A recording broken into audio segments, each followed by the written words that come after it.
Good morning again. This just in from my mail. It's from the American Kratom Association.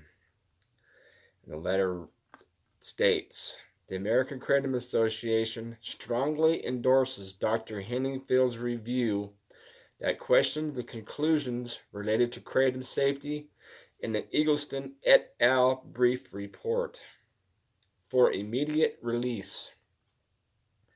Washington, D.C., July 16, 2019. The American Kratom Association, A.K.A., representing more than 15 million kratom consumers in the United States, strongly endorsed a review and critique by Jack E. Henningfield, Ph.D., of the deficient Eggleston et al. Report on kratom use and toxicities in the United States.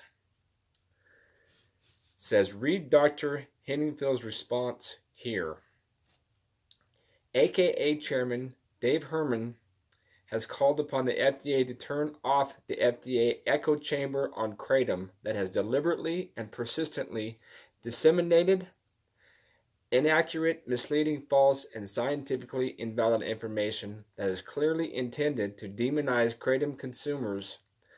Dr. Eggleston and his colleagues are the latest victims of the vicious FDA echo chamber on kratom that grossly misleads the public on the real safety profile of pure kratom rather than dangerously adulterated kratom products the FDA has allowed to enter the marketplace.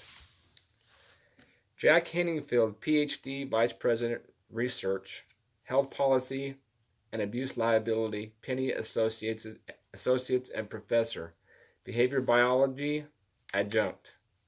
The Johns Hopkins University School of Medicine stated, the brief report by Eggleston et al. Lacks the scientific rigor to support its conclusions about kratom use and safety and to meaningfully address the potential risk of kratom products for the public.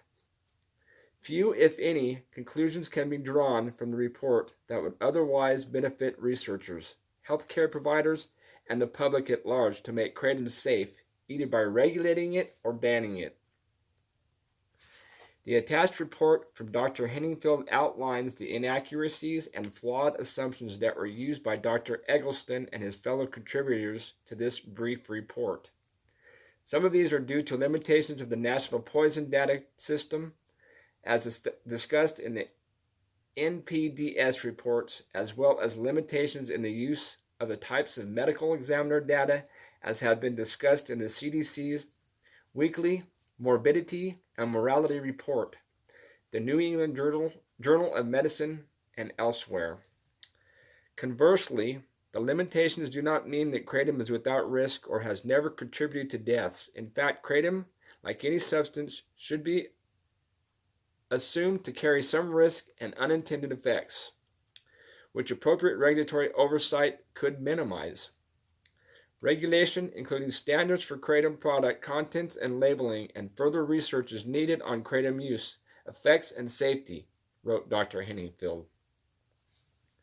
About the A.K.A. The American Kratom Association, A.K.A., a consumer-based nonprofit organization, is here to set the record straight about kratom and give a voice to those who are suffering and protect their rights to possess and consume kratom. A.K.A. represents millions of Americans, each of whom have a unique story to tell about the virtues of kratom and its positive effects on their lives. www.americankratom.org. That was just an email that I got. So I wanted to read it for people, in case there's some people out there that have trouble reading. I'm going to try and get as much information as I can out about kratom and, try and help us. See where it goes. Be blessed today. Love on each other. And be happy.